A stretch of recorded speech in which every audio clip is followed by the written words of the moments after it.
going on? What's going on? What's going on, everybody? It's your boy Royal King Brian, aka Brian, and I am here with another live video today.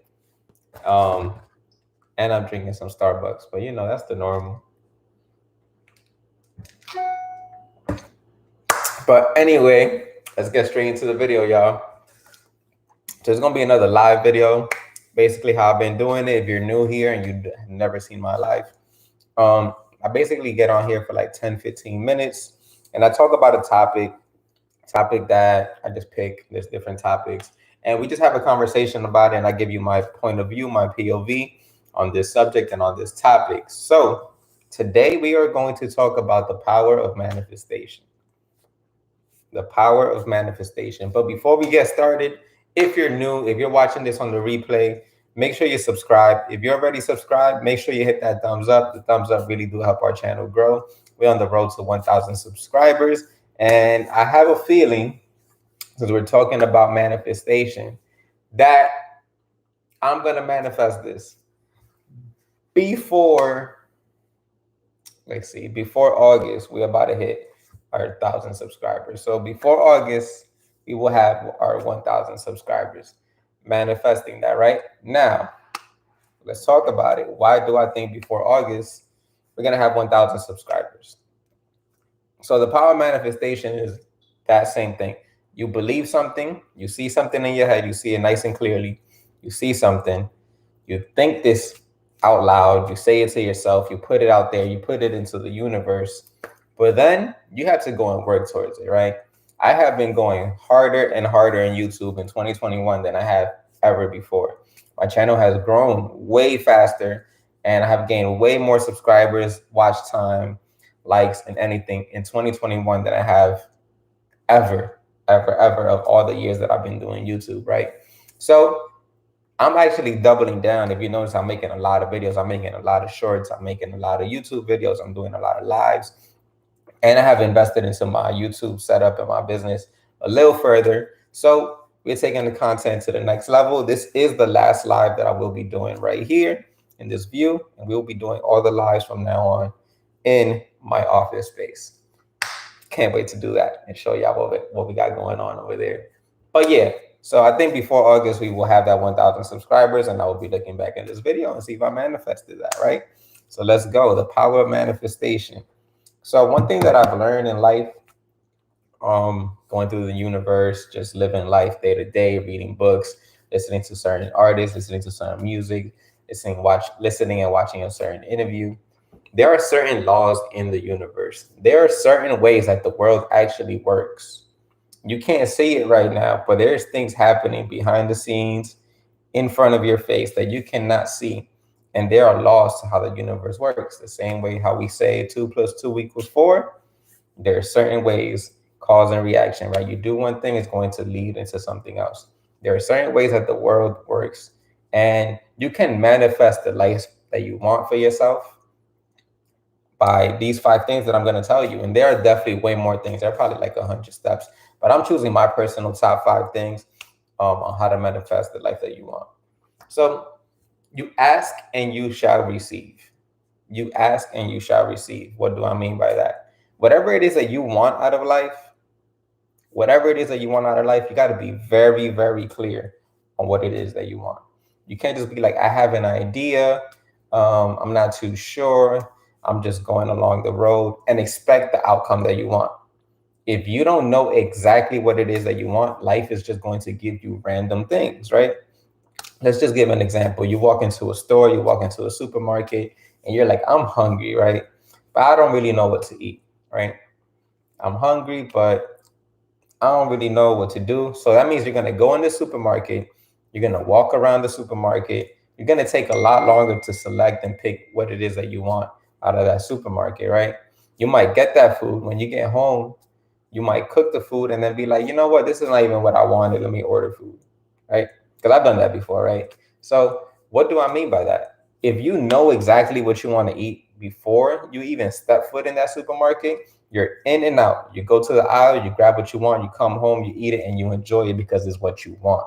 You know, when you're like craving something, you're like, oh man, I really want lasagna today. I really want steak today.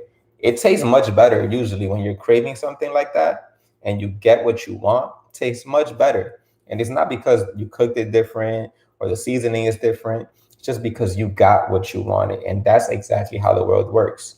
If you know exactly what you want, you're going to get exactly what you asked for.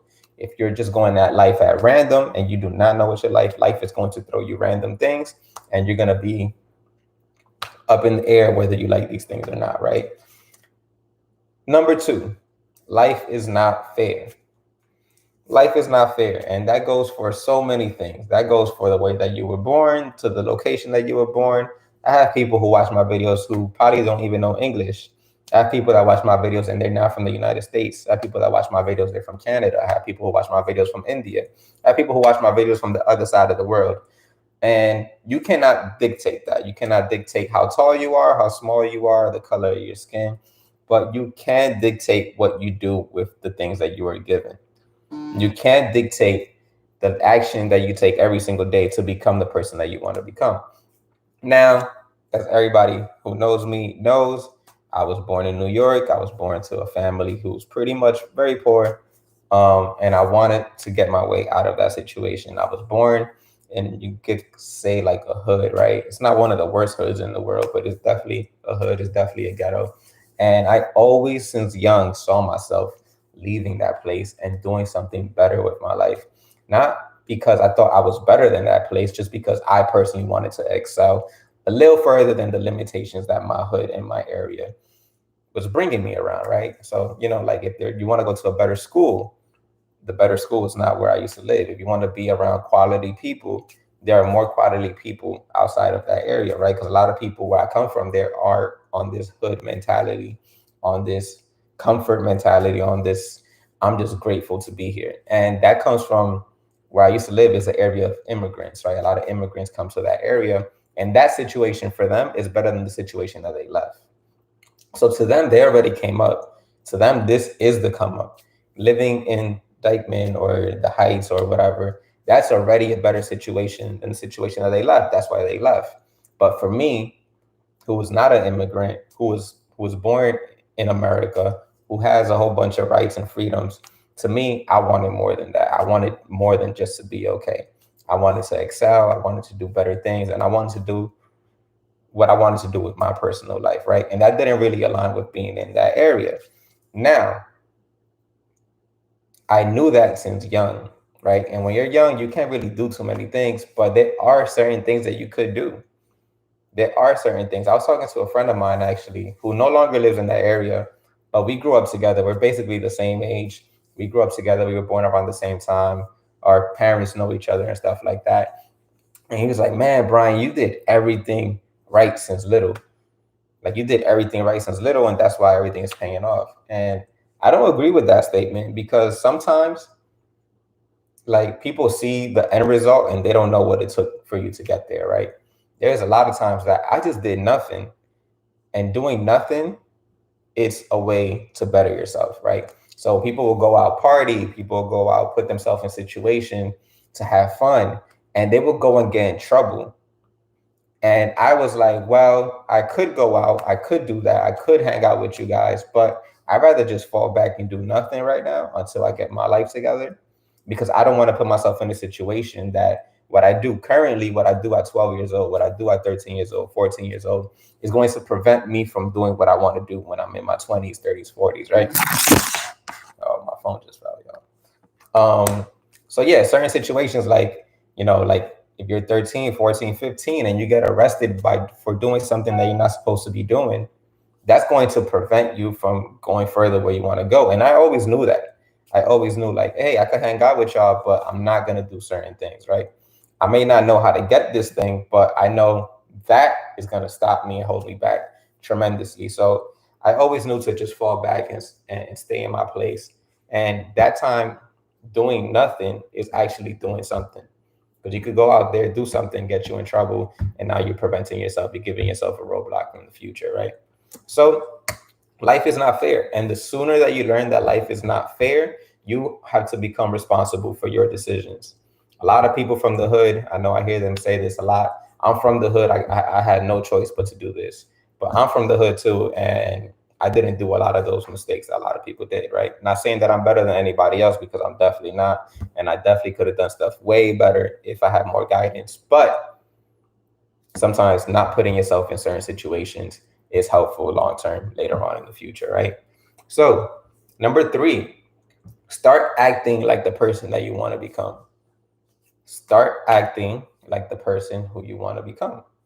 I've learned this since little, and I was doing this kind of just like unconsciously. I would look at TV and I would look at people in magazines, and I'm like, man, I really want to be like this person. I don't want to take their traits. I don't want to take their character, personality. I don't want to be that person per se, but I want the things that they have, right? And once you start acting like the person that you want to become, you start becoming it. You start working on your little things here and there, right? So I always knew I wanted to be successful. I always knew I wanted to have nice things, not to show off, just to know that I'm capable of doing it, right? When people tell me you can't do this, and I go do it, I'm like, in my head, it's just like oh, you see, Brian, you can do it. It's like people told me, I remember, like, oh, Brian, you should get your license. And I thought I was not capable of getting my license, because I was like, why do I need a license? So that stopped me from getting my license earlier, because I put in my head I couldn't do it, right? I couldn't see myself driving a nice car. So I was like, why would I get a license if I can't drive this nice car? Something switched in my head one day. I remember I went with my dad to a dealership. I think it was definitely the BMW dealership. I have that picture. My dad took me to that dealership, and it was the first time in my head that I saw myself driving, right? Just being around that thing made me want to drive. Now, I've been around people who have cars. I have family members who have cars at that time. It didn't inspire me to want to go out there and get a car. It didn't inspire me to go out there and get my license, right? Not because, again, I think that I deserve better or whatever. It's just because it's not something that caught my attention. The same thing with like expensive clothes. People know me, think like I'm cocky or I'm arrogant, but that's not really what it is. The reason I like having expensive things, designer things, Gucci this, Louis that, BMW cars, brand name this, is because when I see other people having it, it just makes me wonder, why do certain people think I can't have it, right? I deserve that just as much as the person over there and the person over there, right? Now, there are different ways to go about this. You could do this the easy way, you could do it the hard way, you could do it legally, you could do it illegally. But I always knew I was going to figure out how to get there my way, right? And my way has always been the hard way, because I'm hard-headed. So I like doing things my way. So once I was able to get me that first designer clothes, I remember I was like 19 years old. And first time I ever went to Madison, I was like, I don't really see people who look like me shopping in these places. I don't really see people who work the same jobs as me shopping in these places. But you know what? If I shop here, I will be that first one. If I shop here, I will be the first person to go back and be like, hey, look, you don't need to work at Wall Street in order to buy clothes here. Anybody could buy clothes here. I was an after school teacher making minimum wage, and I had like fancy clothes. And all that did was show other people like, hey, maybe I could do that too, being an after school teacher. If I manage my money right, if I watch my spending habits, if I build a line of credit, maybe I could do that too. You don't have to be like a drug dealer to, from the hood to get stuff like that. You don't have to be a scammer. You could work a regular job making minimum wage and still be able to afford these luxuries. And I truly believe that no matter how much money you make, whether it's 20,000, 30,000, or 100,000, anybody could live the life that they actually want to live, as long as you focus on how to get there, right? So, number 4, and this is a big, big, big, big one for me, because I've heard this for so long from so many people, to the point that it was like really triggering. Having a plan B, I don't have plans B, right? I used to have a plan B before, because people always tell you, what's your plan B? You need to have a plan B. You go to school, what's your plan B? If this doesn't work out, what's your plan B? And having a plan B, to me personally, now at the age that I am, is the fastest way to become average, right? Having a plan B, to me, is the fastest way to become average. Why do I say that? Because most people would find something hard, their plan A hard, and then default to plan B. Most people find their plan A extremely hard.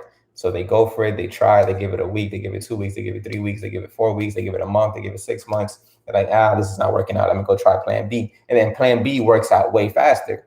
But it's usually because your plan B is like here. Your plan A is here. Of course, it's going to be harder to get to the top than to settle on something in the bottom, right? Let's say you want a job. I want to make $80,000 this year, right? And then the year passes and you don't get there. You're like, I'll be fine living at 40. I can make 40, $50,000. And that's easier. So you get there and now you're comfortable there, right?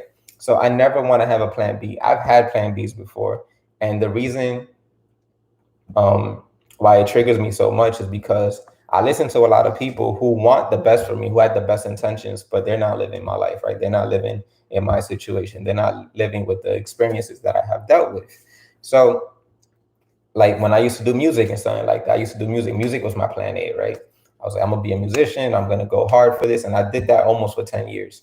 And I've noticed that once I started having this plan B, as I got older, as money became more important, as bills became more important, as I had more responsibilities, I was like, man, I really need to listen to these adults probably because they're already doing better than I am.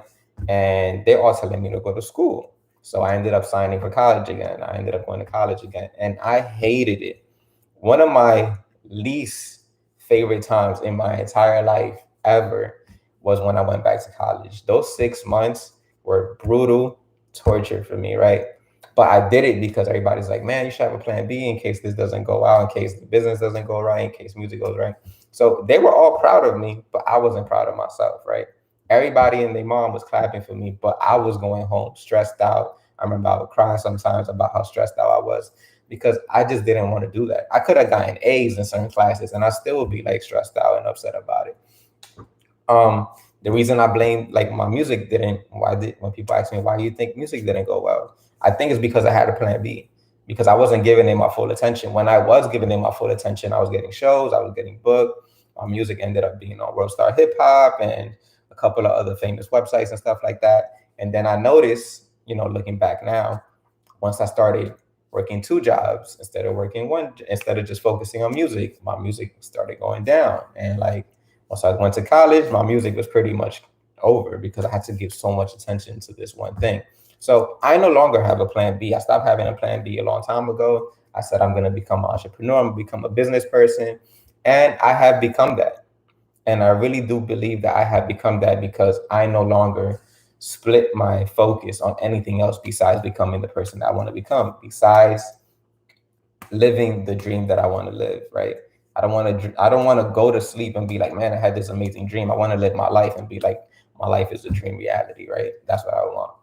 So I no longer have a plan B. Whatever it is that you want out of life, you could get. As long as you have 2 hands, 2 feet, 1 working brain, you are capable of doing anything that you put your mind to, right? And number 5, stop expressing yourself and stop telling your goals to people who do not share the same vision as you. So I've kind of touched on this before. Some people are not proud of your accomplishments. Some people do not understand why do you want more. I'm the type of person, I notice, and I know this for forever, I will never be satisfied because I like improving. I like being better. If I get something for, let's say, remember the first time I ever bought Jordans myself, right? They were like $150. And then I ended up buying some limited Jordans and they were like $400. And then we ended up buying like Gucci sneakers for like $1,000. And then now I want like a Rolex for like $4,000. My current BMW costs more than my last BMW. And it's not because I want a fancier thing. I just want to push myself to see if I could get these things. I want to push myself to see if I'm capable of doing these things. And that sense of accomplishment is what I want because I know I'm better at this. Like my money management had to get better in order for me to get this new car than it was for the first one. I had to be better with finances and structuring my money and paying bills in order to get this house than the studio apartment house, right? The studio apartment that I used to live in.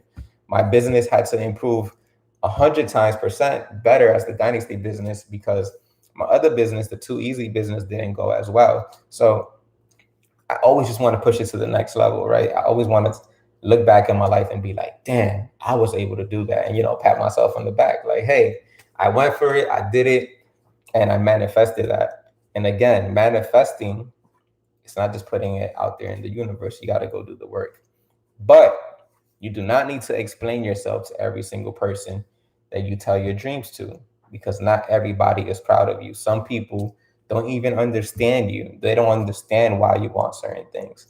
And that's okay. And I've had to learn that because I'm a very vocal person about my goals, ambitions.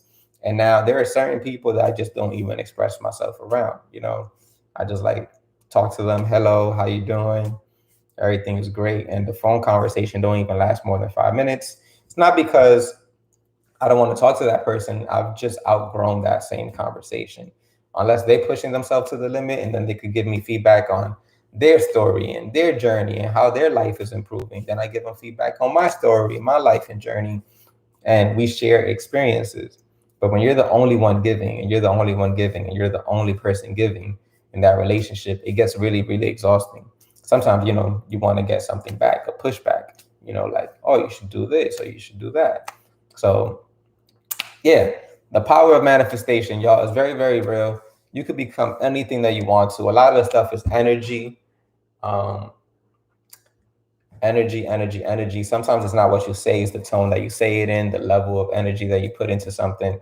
And anything that you want out of life, you could become it. You just have to know exactly what it is that you want. I knew I wanted to live in California, and I got California. I knew I wanted a BMW car. I got my BMW car. Even though my next one might be a Tesla, but that one's shaky. But I will always have a BMW car, right? Like I will always have one. And that's what I work towards every single day. I wanted my dog, and I wanted it to look like a wolf, right? So I got my dog. And don't settle for anything. Again, if you don't know what you want, life is going to give you stuff, because you will always be receiving blessings. You will always receive gifts. But sometimes these gifts and these blessings that you receive are not blessings. They're distractions in disguise, right? So learning how to say no to certain things. I don't want that. Yeah, school could be a positive, and school could have gave me, an opportunity, right? But it's not the life that I want to live, right? Um, Driving a cheaper car probably, right, could have an impact in my life where I could save money or whatever, right? Whatever. But that's not what I want out of my life, right?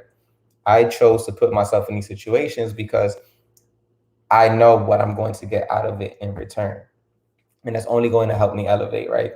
So hope you guys enjoy this video. This is a little longer than I wanted to go to, but it is a subject that I'm really, really passionate about. This is the last live I'm going to be doing in this location. I am working on setting up a setup for my next future lives. And I have a new video coming out on my BMW tomorrow, my top 5 features of my BMW. So make sure you tune in for that. If you're watching this on the replay, what's up? Make sure you subscribe, give the video a thumbs up. If you haven't, if you're watching this live, what's up to you too? I appreciate all the love that I receive in this channel. And it's your boy Royal King Brian, aka Brian. And you know how we do. Peace, y'all. Have a good one.